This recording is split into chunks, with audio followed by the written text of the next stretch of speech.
My own son tried to kill me with a box of poisoned chocolates, and I unknowingly saved my life by making my daughter-in-law and my grandchildren jealous.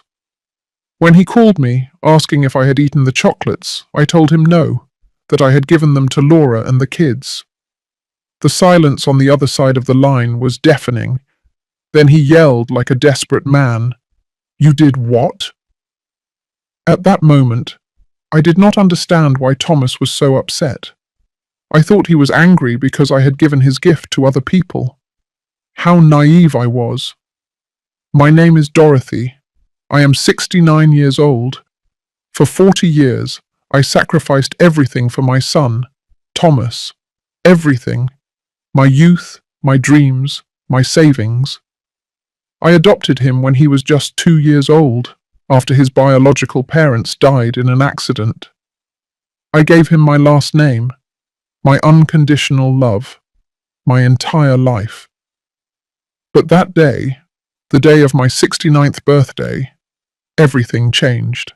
That box of artisanal chocolates that arrived at my door looked like a beautiful gift from a grateful son. The chocolates were exquisite, expensive. They came in an elegant box with a card that read, "To the best mother in the world. With love, Thomas." I was so touched. It had been months since I had received any affectionate gesture from him. Since he married Laura, everything changed. She arrived like a storm in our lives, filling my son's head with poison against me. "Your mother is too nosy," she would say. "You are too old for her to be taking care of you," she would whisper in his ear. And Thomas, my Thomas, the boy I raised with so much love, began to change. Little by little, he drifted away. Visits became scarcer, calls colder, hugs more distant. But I kept hoping. I kept believing that my son would go back to being the person he was before. That morning, when the chocolates arrived, I thought it had finally happened. That my son had remembered how much he loved me. That Laura had not managed to completely destroy the bond we had built for so many years. The chocolates looked delicious. They were from an exclusive brand, the kind that cost a fortune. Each piece was a work of art, decorated with golden details and perfect shapes. But me? Oh, I was always like that. Always thinking of others before myself. These chocolates are too good for me alone, I thought.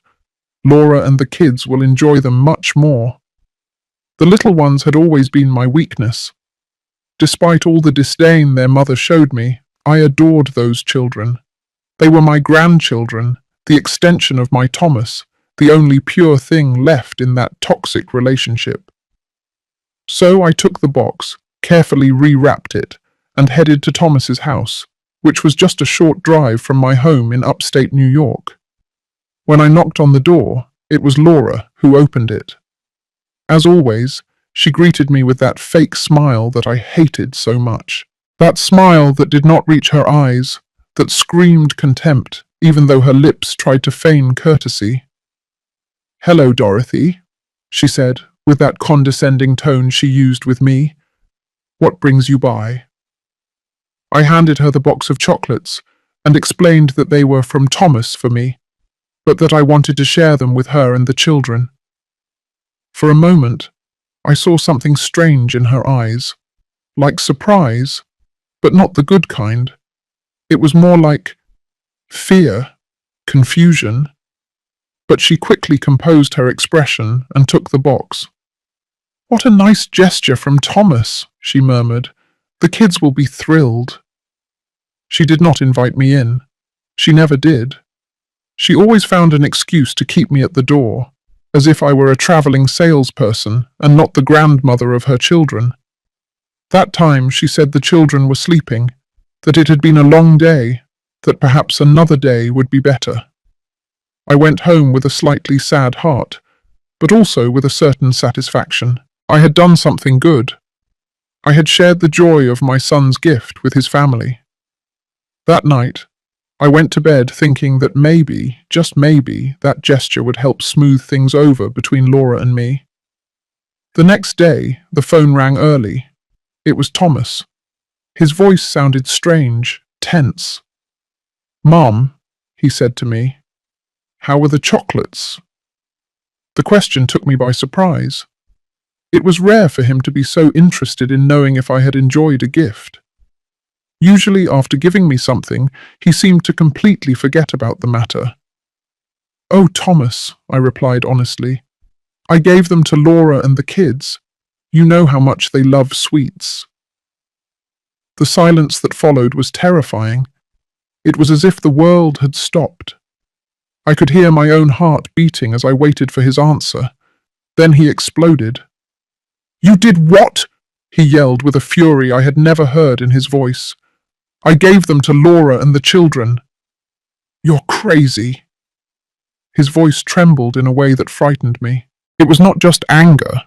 It was pure panic. "Thomas, I don't understand," I said, trying to stay calm. "I thought you'd be happy that I shared your gift with your family." But he kept shouting, increasingly desperate. He asked me over and over if I was sure I had not eaten a single chocolate, if I had given the whole box, if the children had already eaten them. His questions were so specific, so urgent, that I began to suspect. Why did he care so much that I had not tried the chocolates? Why did he seem relieved that I had not eaten them, but desperate that I had given them to his own family? He hung up abruptly after shouting that I was an idiot, that I had ruined everything. I was left with the phone in my hand, trembling, not understanding what had happened. But something inside me, a maternal instinct that I had developed over years of caring and protecting, told me that something was terribly wrong. That afternoon, Laura called me. Her voice sounded different, worried. "Dorothy," she said to me, "the children felt sick after eating the chocolates. We had to take them to the hospital in Staten Island." My blood ran cold. "What happened to them?" I asked with my heart in my throat. "The doctors say it was food poisoning," she replied. "But it's strange.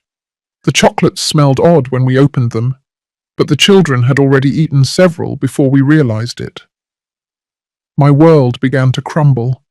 The chocolates my son had sent me, the chocolates I had given with so much love, had made my grandchildren sick. But there was something else.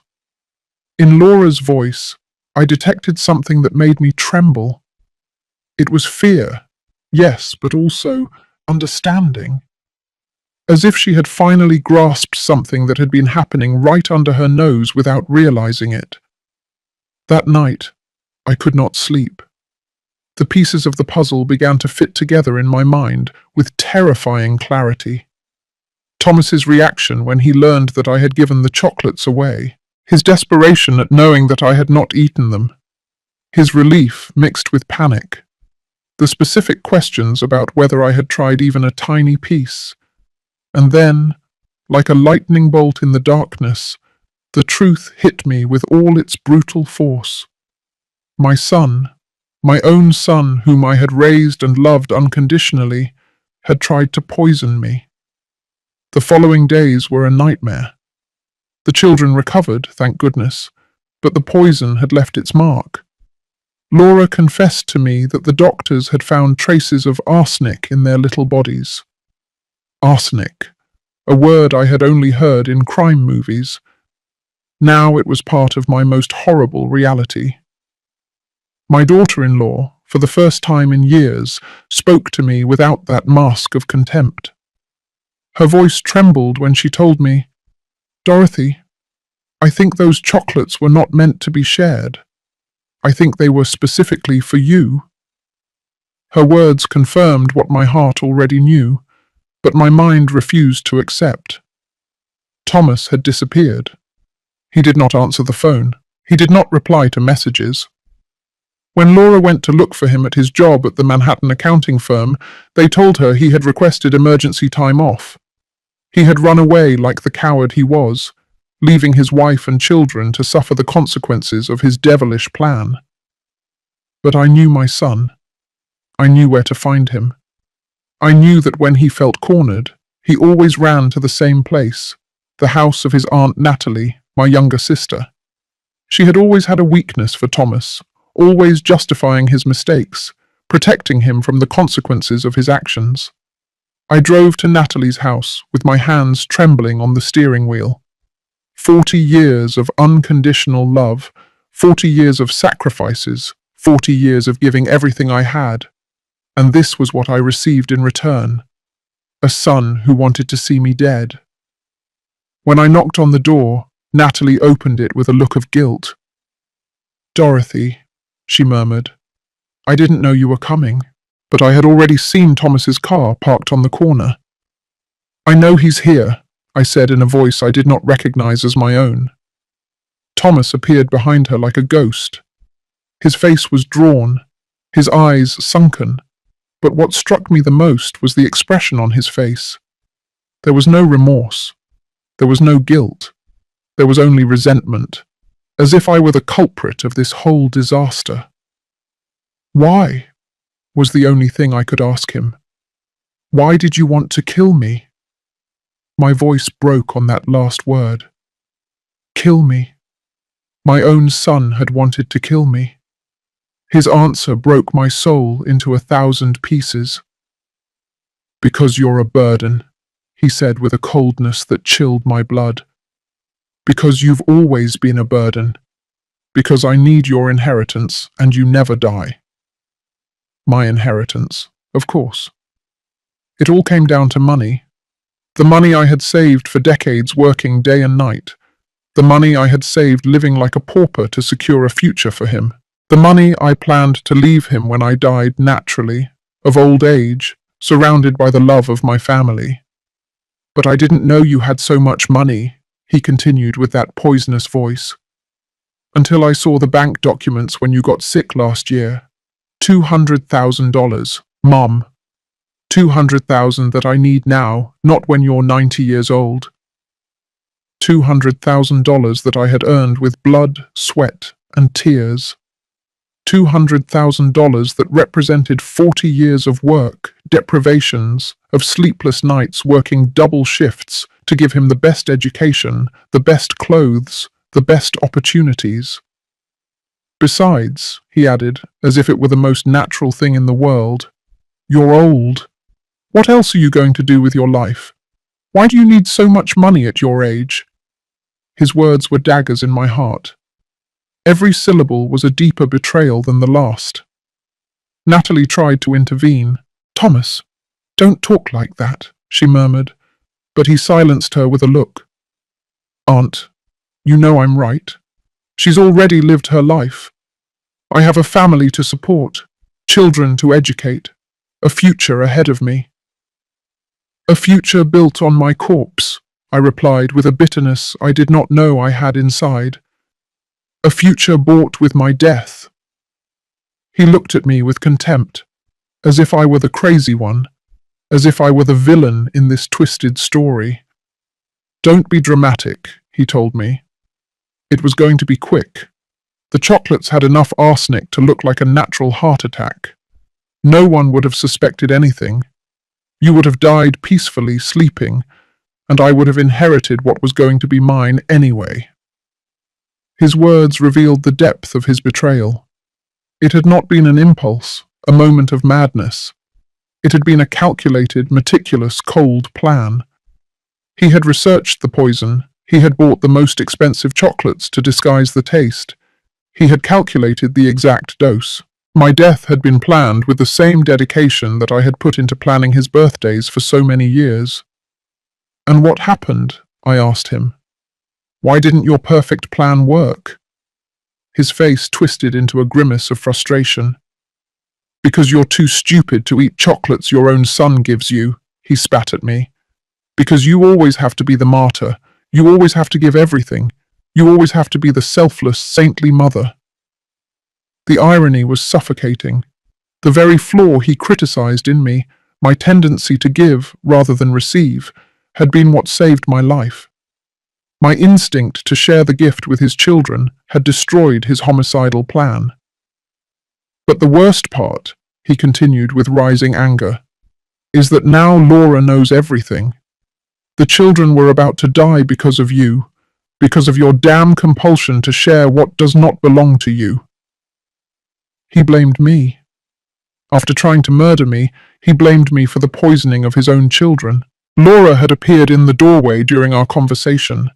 Her face was pale, her eyes full of tears. She had heard everything.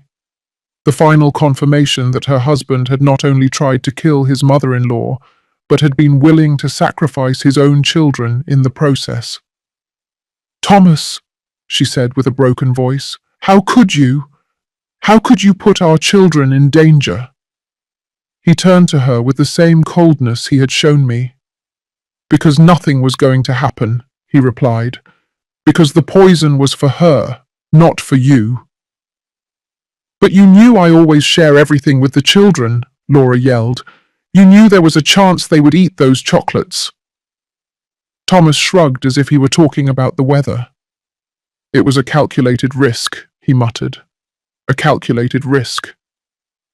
The children I had helped raise, the children who filled my afternoons with joy when everything else had turned grey, had been a calculated risk for him in his plan to murder me. At that moment, I understood that the son I had raised, the boy I had adopted and loved as if he had come from my own body, had died a long time ago. The man in front of me was a stranger, a dangerous stranger who had been able to look me in the eye for years while planning my death. "It's over," I told him with a calm that surprised me. "Everything is over between us." He laughed, a bitter, cruel laugh. "What are you going to do, Mum? Call the police? Report your own son? You know you'll never do that. You're too weak. Too weak." For 40 years, I had been too weak to tell him no. Too weak to set limits. Too weak to see that my unconditional love had turned him into a monster. But that day, in that house, in front of the evidence of his absolute betrayal, something changed inside me. "You're right," I told him. "I've been too weak for too long, but that ends today." I turned and started walking toward the door. "Wait and see what a weak woman can do when she finally finds her strength." His screams followed me into the street. He yelled that I was an ingrate, that after everything he had done for me, I was abandoning him. Everything he had done for me. The height of cynicism. Trying to kill me was, in his twisted mind, something he had done for me. That night, in the solitude of my home, I cried as I had not cried in decades. I cried for the son I had lost, for the wasted years, for the betrayed love. But above all, I cried for the woman I had been, naive, permissive, blind to the evil that was growing before my eyes. When the tears stopped, I made a decision. Thomas was right about one thing. I was too weak. But that weak woman was dying that night. Tomorrow, a new Dorothy would be born. A Dorothy who had learned that love without limits is not a virtue. It is complicity. A Dorothy who had discovered that sometimes, to protect yourself, you have to become what your enemies least expect. My phone rang. It was Stanley, my lawyer, an old family friend. "Dorothy," he told me. "Laura called me. She told me everything. Are you all right?" For the first time in days, I smiled. "I'm perfect, Stanley, and I have work for you." The transformation was not immediate, but it was total. Over the next few weeks, while Thomas believed he had emotionally destroyed me, I was building the foundations of my revenge. The first step was to move. I could not continue living in that house where I had raised a viper, where every corner reminded me of my naivety. Stanley helped me find an apartment in the most exclusive area of the city, Upper East Side. A penthouse with a panoramic view, which cost more in 1 month than Thomas earned in 3. When I signed the lease, I saw the surprise in the eyes of the real estate agent. A 69-year-old woman, modestly dressed, paying cash for a luxury apartment. "It's for my retirement," I told her with a smile. I decided it was time to give myself some treats. Retirement. What a liberating word. I was retiring from being a mother. I was retiring from being the victim. I was retiring from being the woman who gave everything and asked for nothing in return. The apartment was spectacular. Marble floors, floor-to-ceiling windows, a kitchen that looked like it was out of a magazine. But what I liked most was the study, a quiet space where I could plan, where I could think, where I could become the strategist Thomas had never imagined I could be. Stanley was my first ally in this new life. For years, he had handled my basic legal affairs, wills, insurance, minor procedures. But now I needed something more. I needed a legal warrior who would help me systematically dismantle the life of the man who had tried to murder me. Dorothy, he told me in our first serious meeting, this is going to be brutal. Thomas is not going to give up easily. He's going to fight. He's going to lie. He's going to try to manipulate the situation in his favor. I leaned back in his office's leather chair and looked him in the eye. Stanley, he underestimated me for 40 years. Now it's my turn to surprise him. The first thing we did was secure my money. Thomas knew about the main account, but he did not know about the other three. He did not know about the certificates of deposit that I had been religiously renewing every year. He did not know about the stocks I had bought with the extra money from my weekend jobs. He did not know that his stupid mother had built a modest but solid financial empire. In total, Stanley told me after reviewing all the documents, we are talking about almost $400,000, not $200,000 as he believes. $400,000. 40 years of sacrifice turned into economic power. 40 years of living like a poor woman to die like a queen. But money was only a tool. The real weapon was information. Stanley hired a private investigator, a former police officer named Robert, who specialized in family cases. What we discovered in the following weeks left me speechless. Thomas had not only planned my death for the inheritance, he had debts that I was unaware of. Gambling debts, debts with loan sharks, debts that had turned my death into an urgent necessity for him. My son was not just a frustrated murderer. He was a bankrupt gambler who had bet his family's future at my expense. Here is the evidence, Robert said, handing me a folder full of photographs, documents, bank records. Your son owes more than $50,000 to very dangerous people, people who do not accept excuses. The photographs showed him in Atlantic City casinos, in clandestine betting houses in Queens, in nighttime meetings with threatening-looking men. He had mortgaged the house where he lived with Laura without telling her anything. He had pawned his wife's car. He had emptied the children's savings accounts to pay interest.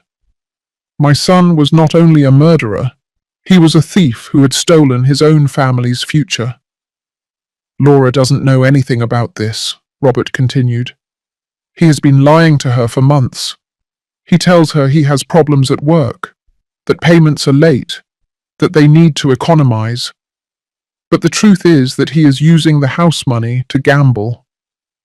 The information was devastating, but it was also perfect.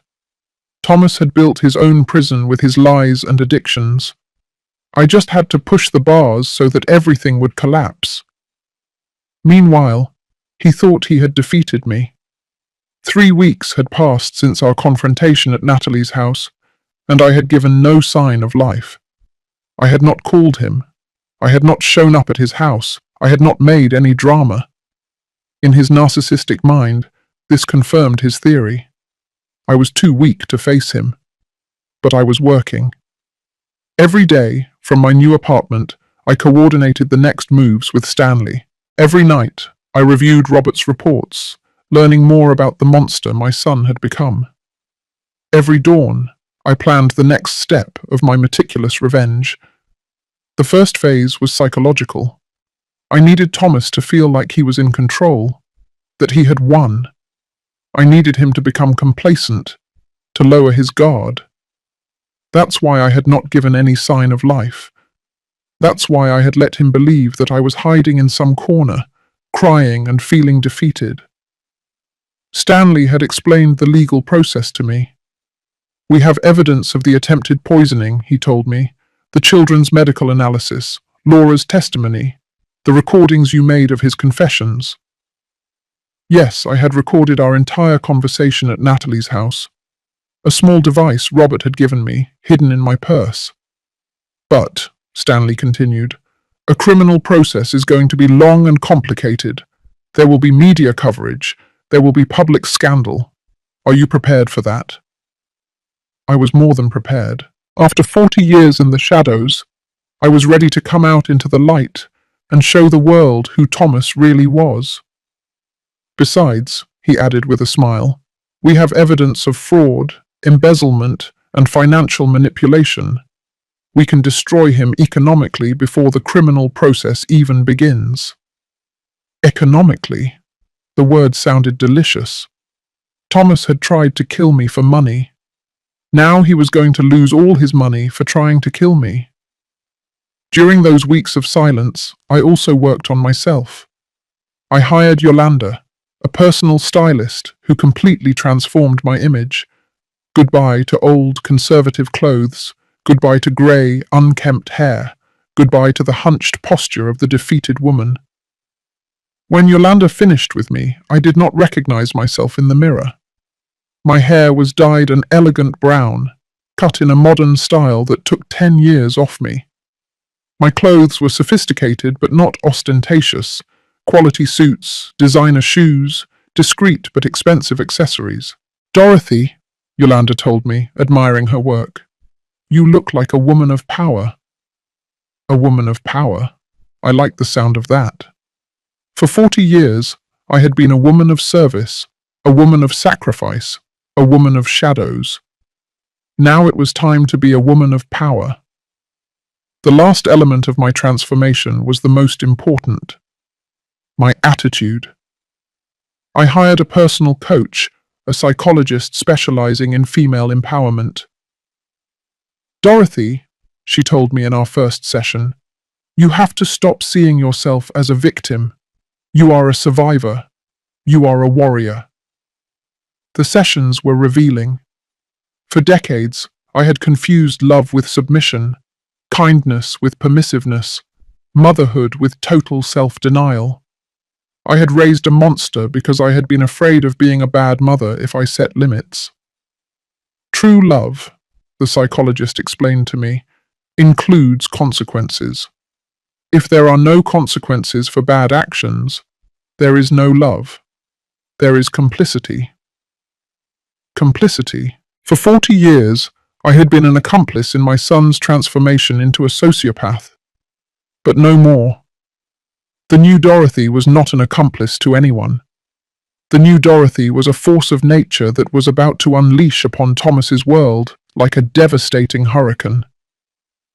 One night, exactly 1 month after our confrontation, I decided it was time to make my first public appearance. I carefully chose the location, the most exclusive art gallery in the city, where a private collection of contemporary paintings was being exhibited.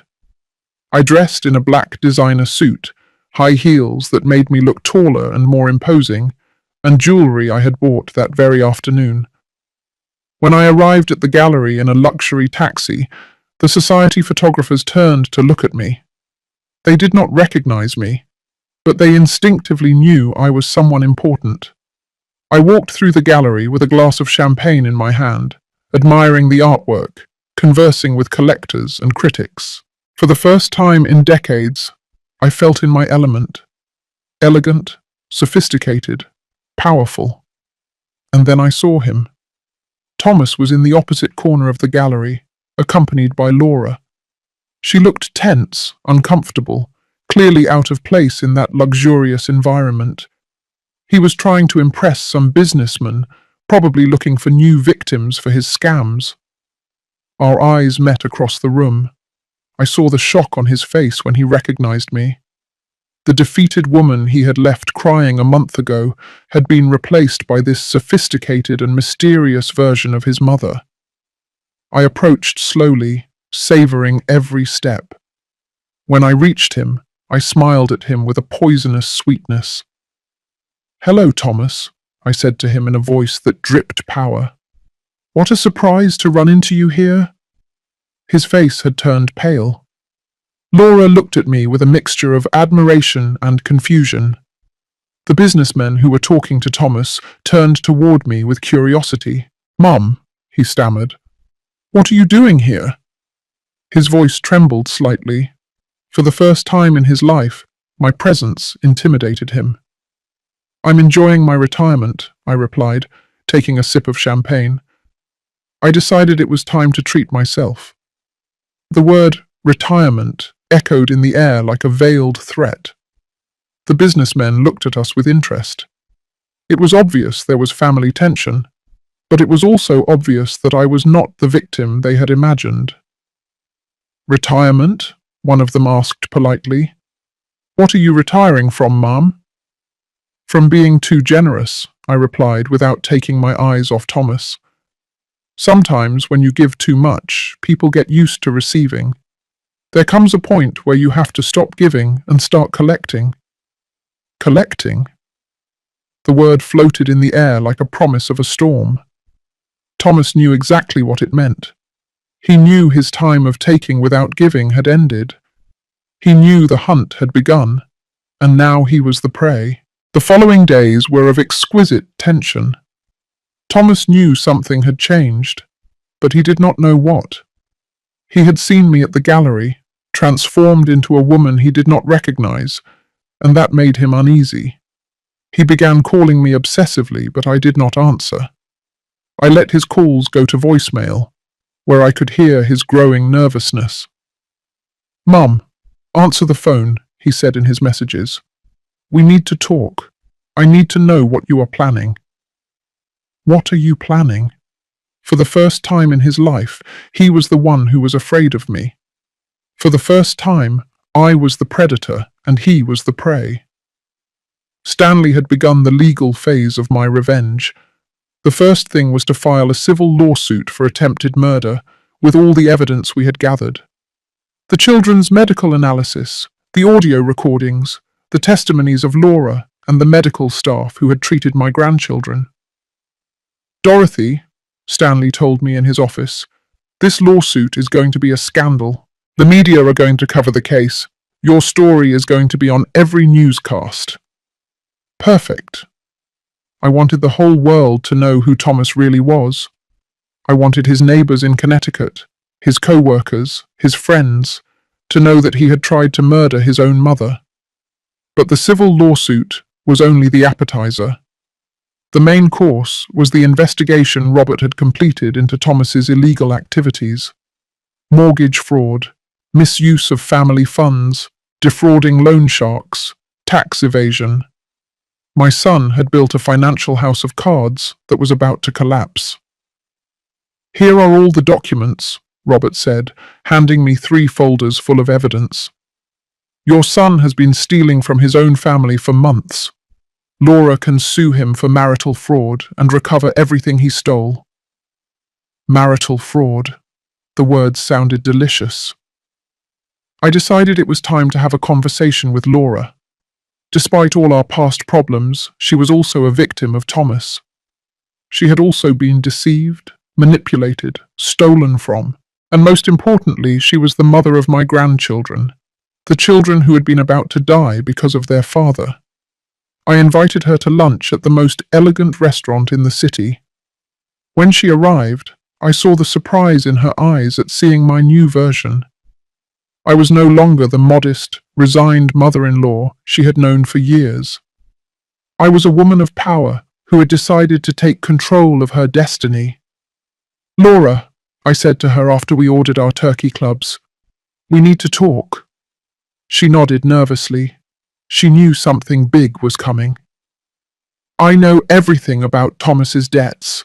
I know about the gambling, about the loan sharks, about the mortgage he put on your house without your knowledge." Her face fell apart. How do you know that? She murmured. Because I hired investigators, I replied calmly. Because I decided to stop being the victim and become the hunter. I handed her one of the folders Robert had prepared. Everything is there. Documents, photographs, bank records. Laura reviewed the papers with tears in her eyes. Each page was a deeper betrayal. Her husband had not only tried to murder his mother-in-law, but had been systematically stealing his family's future to feed his gambling addiction. Dorothy, she said to me with a broken voice, I didn't know any of this. He told me there were problems at work, that we needed to economize. I never imagined that he was... Her voice was lost in sobs. That he was destroying our lives. Laura, I said, taking her hand, you are not to blame for anything. Thomas deceived both of us, but now we have the opportunity to get justice. I explained my plan. She could file a lawsuit for marital fraud, recover the house, protect the children's future. I would help her with the legal expenses. But, I added firmly, I need you to testify against Thomas. I need you to tell the whole truth about the chocolates, about his confession, about everything you have seen. She did not hesitate for a second. Of course, she told me. It is the least I can do after everything that has happened. While we were eating our mashed potatoes, Thomas arrived at the restaurant. It was no coincidence. He had been following her, worried about this meeting between his wife and his mother. When he saw us together, sharing documents, his face transformed into a mask of panic. He approached our table with agitated steps. What are you doing? He asked in a tense voice. What are you talking about? His desperation was palpable. He knew his world of lies was collapsing. We are talking about you, I replied with a cold smile. We are talking about your debts, your lies, about how you have been stealing from your own family. Thomas looked at the documents on the table, and his face completely collapsed. Laura, he pleaded with his wife, don't listen to this crazy old woman. She's trying to manipulate you, to separate us. Crazy old woman. Even in that moment of total panic, he could not stop insulting me. He was incapable of showing respect or remorse. Thomas, Laura told him in a voice I had not heard before, a voice full of strength and determination. I know everything now. I know about the gambling, about the debts, about the mortgage. I know you have been lying for months. He tried to deny it, but she interrupted him. And I know you tried to kill your mother. She shouted the last words, attracting the attention of the entire restaurant. The diners turned toward us, murmuring among themselves.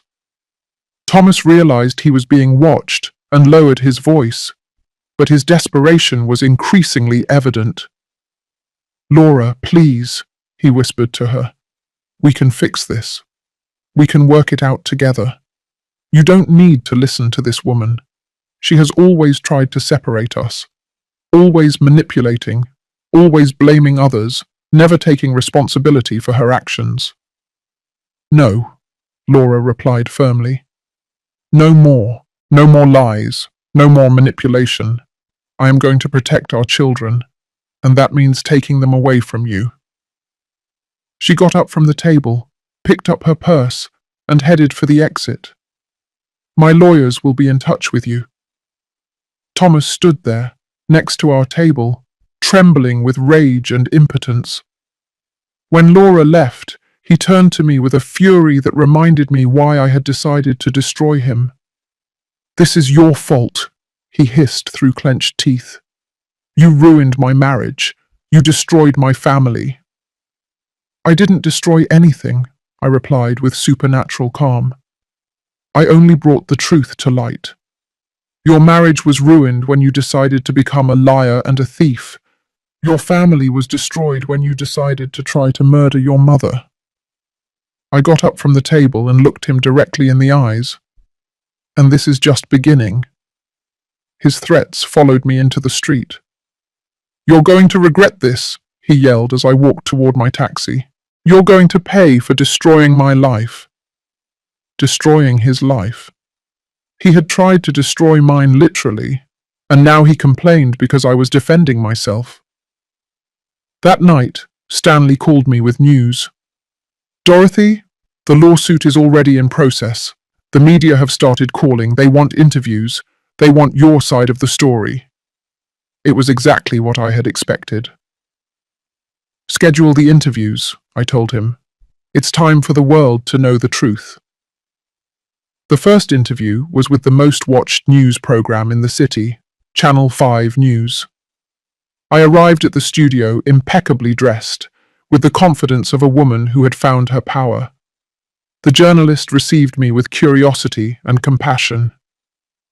"Miss Dorothy," she said to me in front of the cameras, "tell us your story.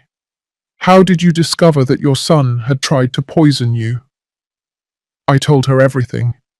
The chocolates, Thomas's reaction, the children's poisoning, his cold and calculated confession. I spoke calmly without dramatizing, letting the facts speak for themselves.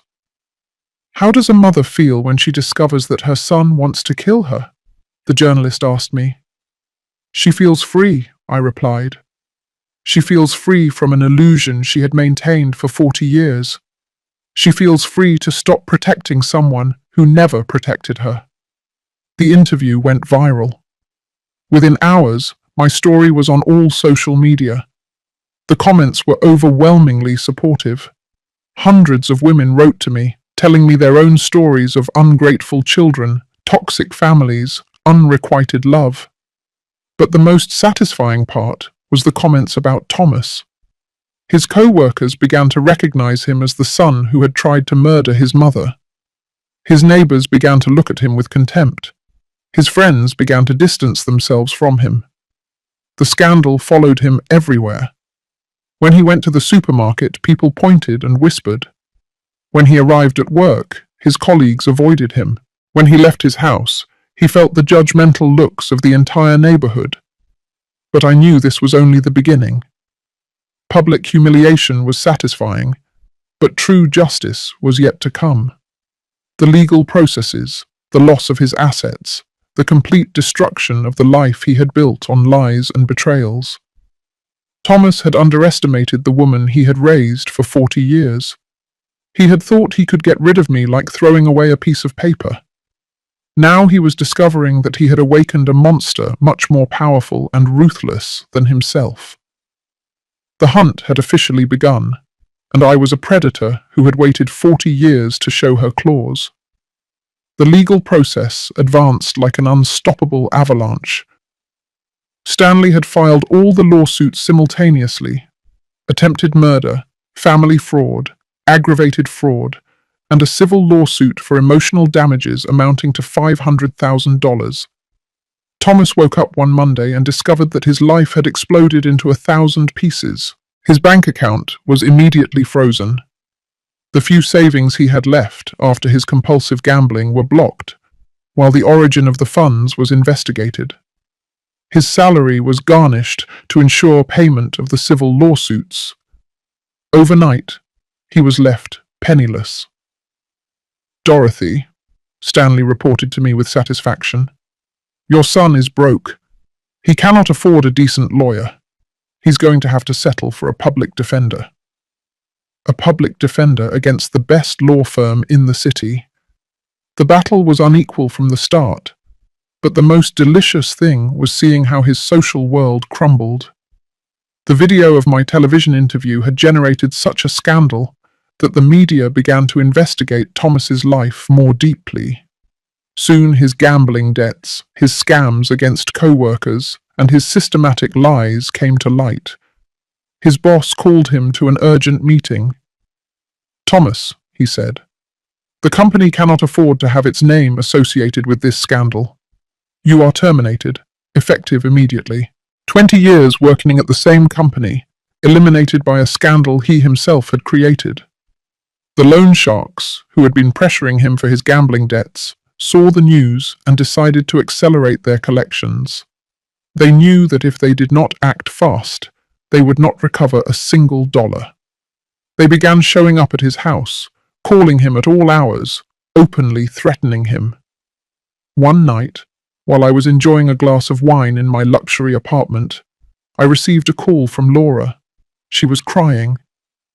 "Dorothy," she told me between sobs, "men came to the house, armed men. They said that if Thomas doesn't pay them tomorrow, they are going to take the house and everything in it." "Where is Thomas?" I asked her. "He disappeared," she replied. "When he saw those men, he ran out the back door. He left me alone with the children to face those criminals." Cowardly until the end. When things got tough, he abandoned his family to save his own skin. "Laura," I told her firmly, "take the children and go to your mother's house tonight. Tomorrow morning, we are going to fix this." The time had come to show my next hand. The next morning, I arrived at Thomas's house, accompanied by Stanley and 2 bodyguards I had hired. The loan sharks were there, inspecting the property, calculating what they could take to cover the debt. When they saw me arrive, they approached with curiosity. "Ma'am," the leader of the group, a burly man with scars on his hands, said to me, "Are you related to Thomas?" "I am his mother," I replied with the same calm I would use to talk about the weather. "And I have a proposal." I pulled a signed check from my purse. "This is the exact amount my son owes you," I told them. $530,000. Take it and forget about him forever." The men looked at the check in surprise. They did not expect an elegant woman to show up with $500,000 in cash. "Why would you do this for him?" the leader asked me. "I am not doing it for him," I replied. "I am doing it for my daughter-in-law and my grandchildren. They are not to blame for living with a gambler." The man took the check, examined it carefully, and finally nodded. "Deal. Your son is debt-free with us." When they left, Laura came out of the house with tears in her eyes. "Dorothy," she said, "I cannot accept that you pay Thomas's debts." "I'm not paying them for him," I explained. "I'm paying them for you all, and it's not for free." I handed her a document that Stanley had prepared. "It's a property transfer," I explained. "The house is now in your name. Thomas no longer has a legal right to it. And this," I handed her another paper, "is a loan agreement. You owe me $530,000, but you can pay it in small installments over the next 20 years. It was a perfect agreement. Laura was protected, the children had a safe home, and Thomas lost his last economic resource. When he finally showed up, he would discover that he no longer owned anything. That afternoon, Thomas finally deigned to call me. His voice sounded desperate, broken. "Mom," he pleaded, "I need your help. The loan sharks are going to kill me if I don't pay them. I need money. I need you to forgive me. I need—" "Thomas," I interrupted him coldly, "I already paid your debts." I could hear his sigh of relief on the other side of the line. "Thank you, Mum. I knew you wouldn't abandon me. I knew that, but I didn't do it for you," I continued.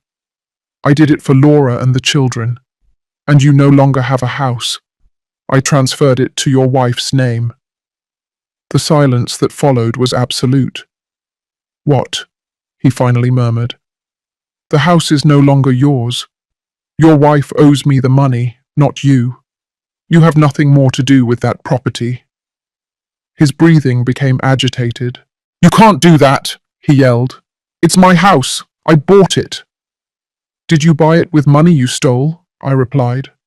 "And now it has returned to legitimate hands. Laura and the children are protected. You are on your own." I hung up the phone without waiting for his response. The following days were of delicious tension. Thomas showed up at the house, but Laura had already changed the locks. When he tried to force his way in, She called the police. The officers arrived and explained to him that he no longer had a legal right to the property. "But she's my wife," he yelled as they escorted him out of his own house. "I have a right to be here."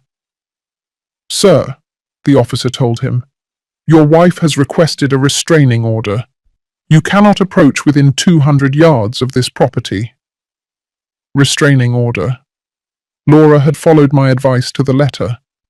Now Thomas had not only lost his house, but legally could not go near his family. He was a complete pariah, rejected by society and abandoned by his own. Homeless, jobless, penniless, Thomas was forced to take refuge in cheap, run-down motels. But even that became unsustainable when the media began following him. Reporters constantly harassed him, asking him about the attempted murder, about his debts, about his gambling addiction.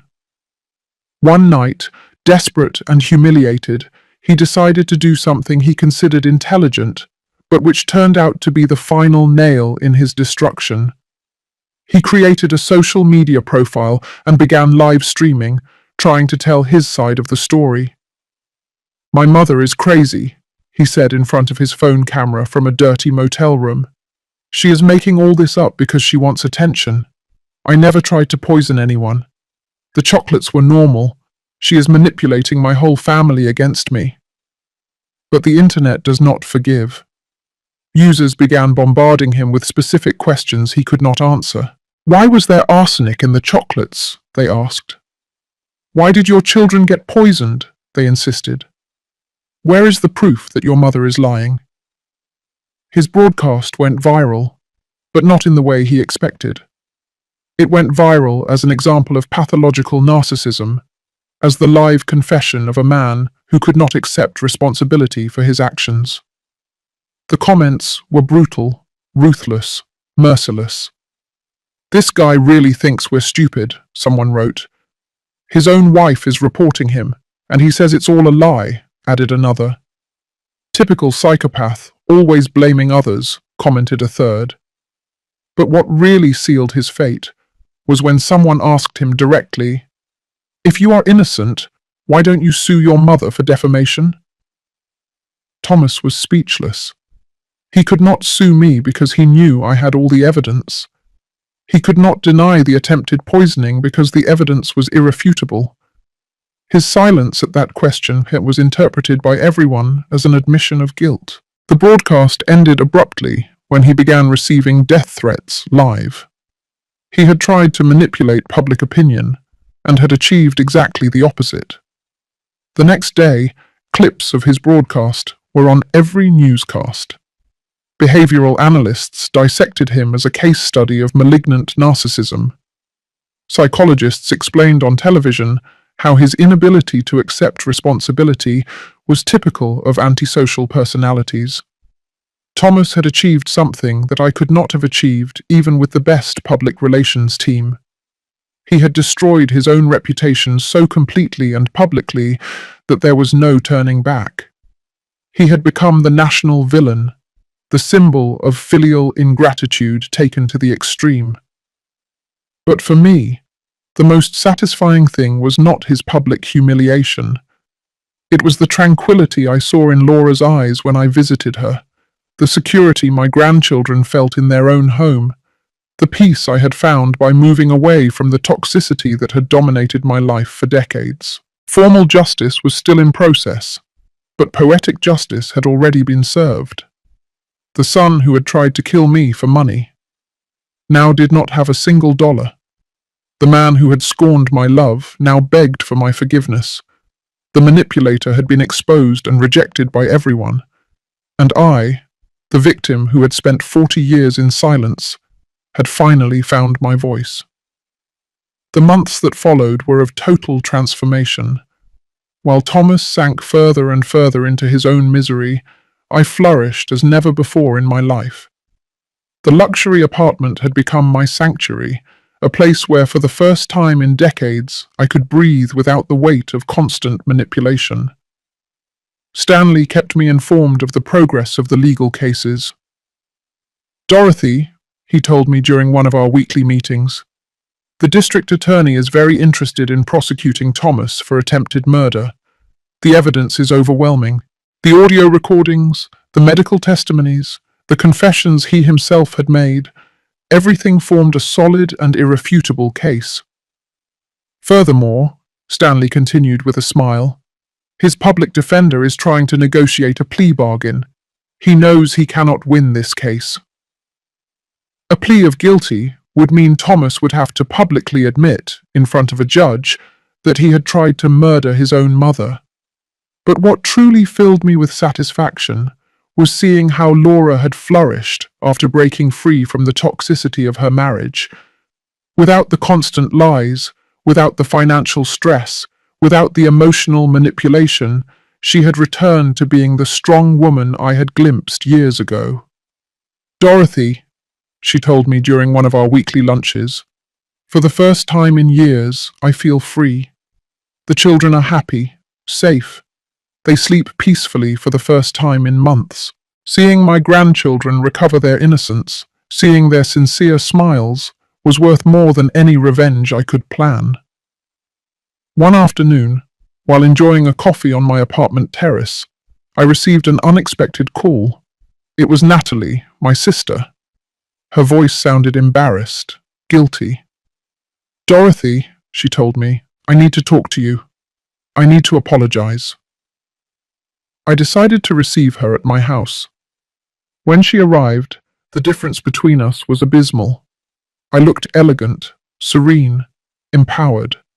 She looked consumed by guilt and shame. "Dorothy," she began with tears in her eyes, "I knew Thomas had problems, but I never imagined he was capable of trying to kill you." "Natalie," I replied with a calm that surprised me, "you always knew there was something wrong with him. You always justified him. You always protected him from the consequences of his actions." She nodded, unable to deny the truth. "I know I was an accomplice to his behavior. I know I failed you as a sister. What hurts me the most," she continued, "is that when he came to ask me for refuge after trying to poison you, I welcomed him into my house. I protected him, knowing what he had done." Her tears were genuine. Her repentance seemed real, but the damage was already done. "Natalie," I told her without cruelty, but with firmness, "for 40 years, you chose to protect a monster instead of protecting your sister. I cannot simply forget that because you feel guilty now." She left my house crying, but I felt at peace. I had set clear limits. I had expressed my truth without aggression, but without concessions. The criminal trial began 6 months after the attempted poisoning. The media covered every detail, every testimony, every piece of evidence presented.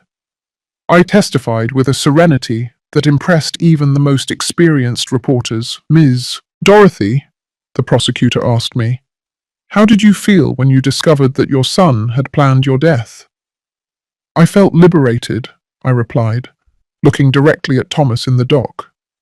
"Liberated from 40 years of manipulation, from 40 years of giving unconditional love to someone incapable of reciprocating it." Thomas looked haggard, aged, destroyed. His public defender had done what he could, but the evidence was irrefutable. The testimonies of Laura, of the doctors who treated the children, of the specialists who analyzed the chocolates, built a perfect case. When it came time for his testimony, Thomas attempted one last manipulation. "I loved my mother," he declared with false tears. "This is all a terrible misunderstanding. I never wanted to hurt anyone." But his own recordings betrayed him. When the prosecutor played the audio where he confessed his plan, his version completely crumbled. The jury deliberated for barely 2 hours, guilty of attempted first-degree murder, guilty of endangering the lives of minors, guilty of aggravated fraud. The sentence was 12 years in prison, with no possibility of parole before serving 8. When I heard the verdict, I did not feel triumph. I felt peace, justice. The legal confirmation of what I already knew, that I had been the victim of a calculated and premeditated attempted murder by my own son. Thomas looked at me from the dock as he was being handcuffed. His eyes no longer held the arrogance of before, only desperation and self-pity. "Mom," he yelled as they took him away. "You're still my mother. You can't abandon me like this." But I remained motionless, serene, watching him move away toward his inevitable destiny. The civil cases were quickly resolved after the criminal conviction. The lawsuit for emotional damages resulted in a compensation of $300,000, which Thomas, of course, could not pay from prison. But the symbolism was important. The legal system had officially recognized the harm he had caused me. Laura obtained a divorce and full custody of the children. Thomas lost all his parental rights after being found guilty of endangering their lives. My grandchildren were finally legally protected from their father's toxic influence. One afternoon, while organizing my new legal documents, I found a letter I had written but never sent years ago. It was a letter of thanks to Thomas for being the best son in the world. I read it and could not help but laugh bitterly. How blind I had been. How naive. How completely disconnected from reality. I decided to write a new letter, but this time for myself. "Dear Dorothy," I wrote, "for 40 years, you confused love with complicity. You confused kindness with permissiveness. You confused sacrifice with virtue. Today, I celebrate that you have finally learned the difference. On the day I turned 70, I hosted a small celebration in my apartment. I invited Laura and the children, Stanley and his wife, Yolanda my stylist, Robert the investigator. People who had helped me rebuild my life, who had supported me in my transformation. When I blew out the candles on my cake, I made a silent wish that no woman would have to wait until her 70s to find her strength, to set limits, to defend herself from those who abused her love. That night, alone in my apartment, I reflected on the journey I had undertaken, from silent victim to empowered woman, from selfless mother to a person who valued herself, from a woman who gave everything without receiving anything, to a woman who had learned that self-love is not selfishness, it is survival. Thomas had wanted to kill me to steal my money, but he had achieved something completely opposite. He had awakened a woman I did not know existed within me. A woman strong, intelligent, capable of fighting for what belonged to her. Formal justice had been served, but the real victory was personal. I had recovered my dignity, my autonomy, my right to live without fear or manipulation. 2 years after the sentencing, my life had found a balance I never thought possible.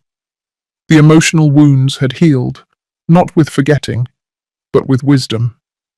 I had learned that healing does not mean forgetting, but integrating the pain into a new, stronger version of yourself. My daily routine was a testament to my newfound freedom.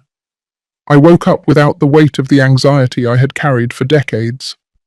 I had scrambled eggs and bacon for breakfast while reading the financial news, because I had decided to learn to manage my investments personally. Stanley had introduced me to Oscar, an ethical financial consultant who taught me that money could be a tool for empowerment, not just for survival. "Dorothy," Oscar told me during one of our sessions, "you have enough capital to live comfortably for the rest of your life and leave a considerable inheritance." Inheritance, the word that had motivated the attempted murder, now had a completely different meaning for me. I had decided to create a trust for my grandchildren, administered by Laura until they turned 25. I also established a foundation to help older women victims of family abuse. My traumatic experience had turned into social purpose. The children visited my apartment every weekend. Seeing their little faces light up when they arrived was the most powerful medicine for any residual sadness. "Grandma Dorothy, little Anne would say to me. Why doesn't Dad live with us anymore? These were difficult questions that Laura and I had learned to answer with age-appropriate honesty. Dad made choices that hurt a lot of people, Laura would explain. Sometimes, when someone hurts others, they have to go to a special place to learn how to behave better. The children accepted these explanations with the natural resilience of childhood, but I knew they would eventually need more details. One afternoon, while playing with my grandchildren in the Central Park near my apartment, I saw an older woman sitting alone on a bench. She looked sad, lost, with that expression that I knew too well. I approached and started a conversation. "I'm Yolanda," she told me. Not Yolanda the stylist, but another woman who coincidentally had the same name. "I live with my son and his wife, but I feel invisible. They treat me like a burden." Her story resonated deeply with me. It was like seeing my past reflected in another person. I told her my experience, without dramatic details, but with the honesty of someone who had traveled through the same darkness. "Yolanda," I told her, "you do not have to accept being treated as a burden. You have rights, you have value, you have options." That conversation became the germ of something bigger. I began organizing weekly meetings in my apartment for older women facing similar situations. We called it the Circle of Strength. Every Thursday afternoon, my living room filled with stories of survival, mutual support, of women rediscovering themselves. Stanley helped me formalize the foundation. The Dorothy Foundation for the Dignity of the Older Woman, it was finally called. Our first project was a temporary shelter for elderly women victims of family abuse. The second was a free legal assistance program. The media began calling me to talk about the issue of elder abuse. My story had resonated so much that I became, without seeking it, a voice for other victims. Family abuse doesn't always leave visible bruises, I would say in interviews. Sometimes the abuse is emotional, financial, psychological. One morning, exactly 3 years after the attempted poisoning, I received a letter from prison. It was from Thomas. My first impulse was to throw it away unread, but curiosity won out. I opened it with trembling hands. "Dear Mum," it began, "I know I don't deserve your forgiveness, but I need you to know that I have been reflecting on what I did." The letter continued with what seemed like genuine apologies, expressions of remorse, promises of change, but there was something in the tone that felt familiar. Subtle manipulation, the attempt to elicit pity. "I've been going to psychological therapy," he wrote. "The psychologist says I have deep issues that come from my early abandonment, from the death of my biological parents." Even from prison, he continued to blame others for his decisions. He was still incapable of assuming full responsibility. "Please, Mum," the letter ended. "Give me a chance to repair the damage I caused. Agree to visit me. I need to see you. I need your forgiveness to be able to heal. I need. I need." It had always been about what he needed, never about what I needed or deserved. I showed the letter to my psychologist, the doctor who had helped me through my healing process. "Dorothy," she told me after reading it, "how do you feel reading this?" "I feel sorry," I replied. "But not for him.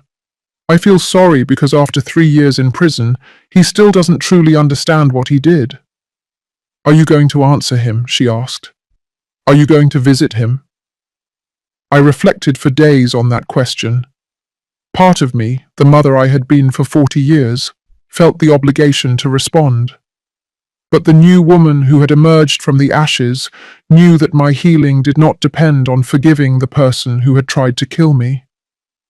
I finally decided to write a response, but not the one he expected. "Thomas," I wrote, "I received your letter. I am glad to know that you are reflecting on your actions. However, my healing process does not require seeing you or forgiving you. I have learned that forgiveness is for the benefit of the one who forgives, not the one who asks for it. I have built a fulfilling life without you, my letter continued. I have found peace, purpose, and happiness. Your absence is not an emptiness in my life. It is a space filled with tranquility. I hope you find your own redemption, but my path to healing no longer includes trying to save you from the consequences of your decisions. I signed the letter simply as Dorothy, not as Mum. That title had been revoked the day he decided to become my potential killer. I sent the letter and felt a profound release. I had definitively closed the last chapter of that toxic relationship. Laura had also rebuilt her life. She had started studying psychology, inspired by our experience. I want to help other families identify signs of manipulation before it's too late, she told me. Her transformation from silent victim to active advocate was inspiring. The children were growing up healthy and safe. They occasionally asked about their father, but without the anguish they had shown during the years of family toxicity. Emotional stability had replaced the constant chaos that had marked their early years. One afternoon, while reviewing the Foundation's reports, I realized something extraordinary. In 2 years, we had helped more than 200 older women escape abusive situations. Some had recovered properties stolen by manipulative children. Others had found the courage to report abuse. All had rediscovered their dignity. My personal story of survival had become a beacon of hope for other women. The attempted murder that had sought to silence me forever had ended up amplifying my voice beyond what I had ever imagined. That night, as I gazed at the city from my terrace, I reflected on the perfect irony of my situation. Thomas had wanted to kill me to steal my inheritance, but he had managed for me to build a much more valuable legacy, a foundation that would last beyond my death, helping generations of women find their strength. The woman I had been for 70 years had symbolically died on the day of the poisoned chocolates. The woman who had been born from those ashes was stronger, wiser, more complete. I had learned that sometimes, to find the light, you have to go through the deepest darkness. My revenge had been complete, but not because of Thomas's destruction, but because of my own reconstruction. The best revenge had turned out to be living fully, without fear, without guilt, without the shadow of manipulation darkening my days. 5 years after the sentencing, my life had reached a fullness I never thought possible. The foundation had grown exponentially, with offices in 3 states and a team of 20 dedicated professionals. We had helped more than 500 women regain their dignity and autonomy. One morning, Stanley called me with unexpected news. "Dorothy," he told me with a grave voice, "Thomas is applying for parole. He has served 5 years of his sentence, and his lawyer argues good behavior." My heart momentarily sped up, but the anxiety lasted only seconds. I was no longer the vulnerable woman I had been. "What does that mean for us?" I asked calmly. "It means there will be a hearing," Stanley explained. "The judge will review his case. He will hear testimonies for and against his release. You have the right to testify." I decided it was time to face Thomas one last time, but from a position of absolute power. For 5 years, I had built a new identity, a new life, a new purpose. He had remained stagnant in a cell, paying for his crimes. The hearing was scheduled for a Tuesday morning. I arrived at the courthouse accompanied by Laura, who was now a licensed psychologist and the associate director of my foundation. We dressed professionally, projecting the image of the successful women we had managed to become. When Thomas entered the room, his appearance struck me. 5 years of prison had transformed him into a prematurely aged man. His hair was completely grey, his face marked by deep wrinkles, his posture hunched by defeat. There was no trace left of the arrogant man who had tried to murder me. His lawyer presented the case for parole. My client has shown genuine remorse, he argued. He has participated in rehabilitation programs. He has maintained excellent conduct. He has expressed sincere desires to repair the damage caused to his family. When it was my turn to testify, I rose with the serenity of someone who has found inner peace. Your Honor, I began. For 5 years, I have observed the consequences of the defendant's actions, not only in my life, but in the lives of his children, who have thrived in an environment free from his toxic influence. I looked directly at Thomas as I spoke. I have built a foundation that has helped 500 women victims of family abuse. Every one of those stories reminds me why it is important for actions to have real and lasting consequences. Mr. Thomas not only attempted to murder me, I continued firmly. He endangered the lives of his own children. He stole from his family. He lied systematically for years. His early release would send a dangerous message that repentance after being caught can erase the severity of trying to murder your own mother. The judge listened intently, taking notes. When Thomas had the opportunity to speak, he addressed me directly.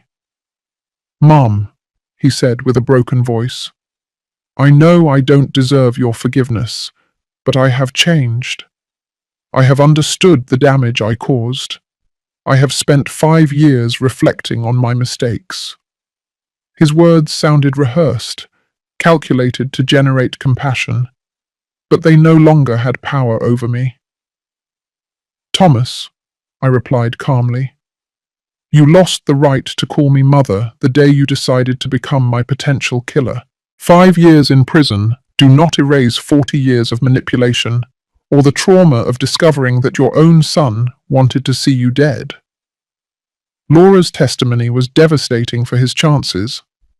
As a professional psychologist, she explained to the judge the patterns of narcissistic and manipulative behavior she had observed for years. The children have prospered without their father's presence, she declared. They have developed emotional stability, security, confidence. His release would represent a setback in their psychological development.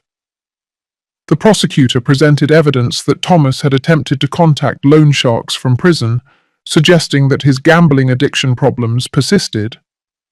He had also received money from unidentified sources in his commissary account, suggesting continuous links to questionable activities. After 2 hours of deliberation, the judge announced his decision. Parole request denied, he declared. The defendant will serve his full sentence. The premeditated nature of his crimes, combined with the pattern of manipulative behavior and the lack of genuine remorse, make his early release inappropriate. Thomas slumped in his chair. His 5 years of good behavior and mandatory therapy had not been enough to convince the legal system that he had truly changed.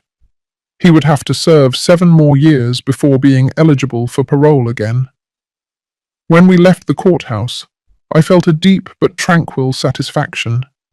It was not vengeful triumph, but the confirmation that justice had prevailed. Thomas would pay fully for his crimes, while I continued to build a legacy of hope and empowerment.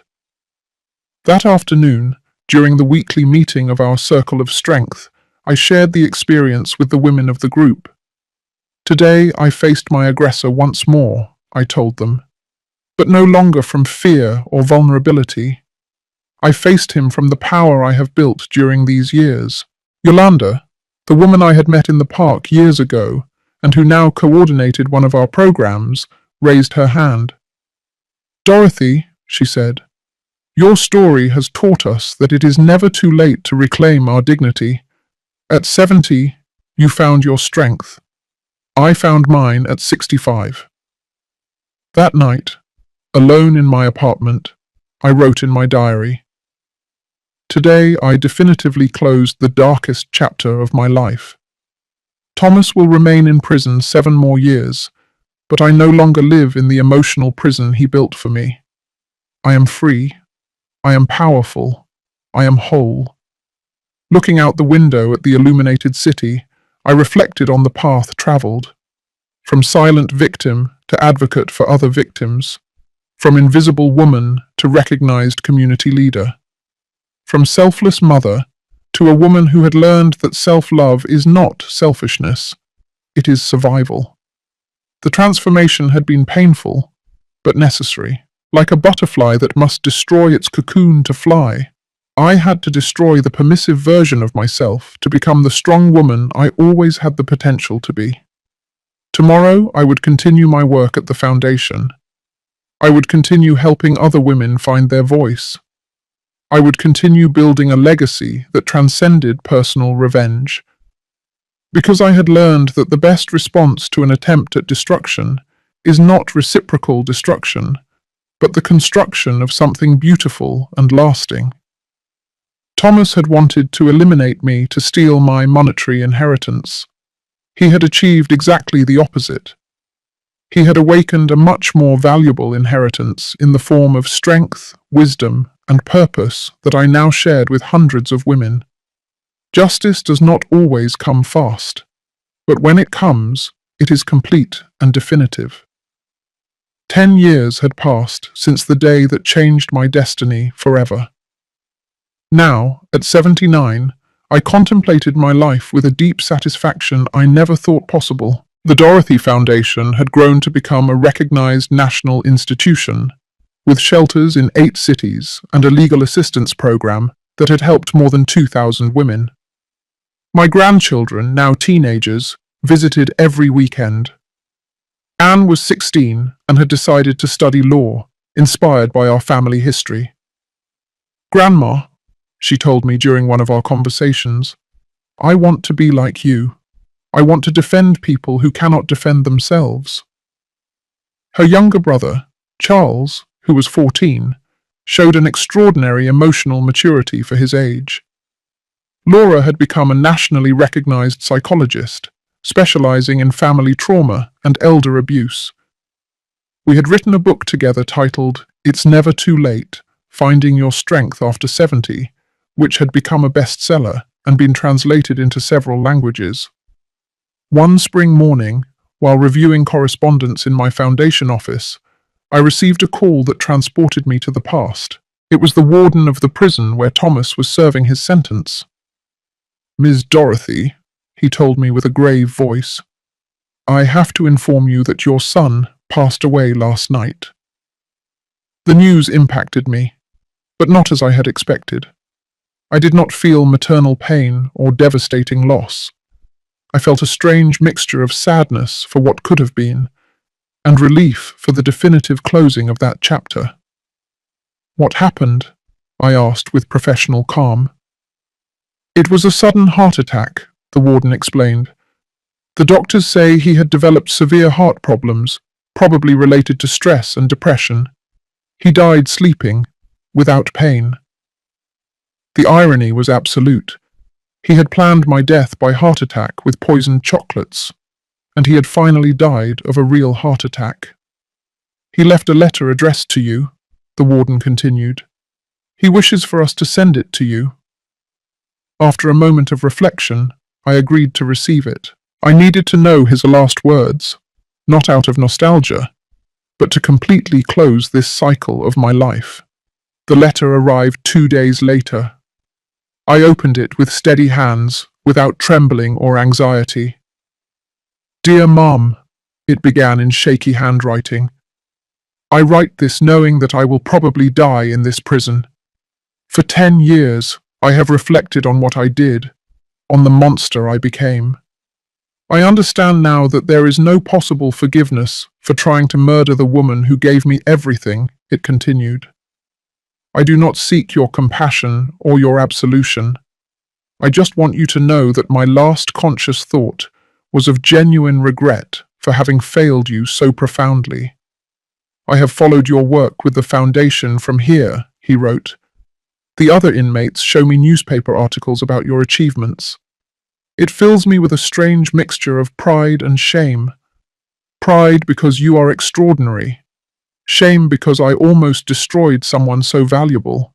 The letter ended with words that surprised me with their apparent sincerity. I die knowing that the world is a better place because you survived and prospered. I hope my death brings you the final peace you deserve. With love and eternal remorse, Thomas. After reading the letter, I put it away in my desk. I did not feel the need to cry or to forgive posthumously. I simply felt that a very long and painful book had finally reached its last page.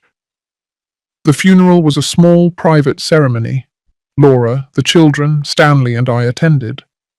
There were no emotional or nostalgic speeches. It was a sober farewell to someone who had chosen the path of destruction and had paid the full consequences. Anne, with the wisdom of her 16 years, approached me after the service. "Grandma," she said, "are you sad?" "I am at peace," I replied.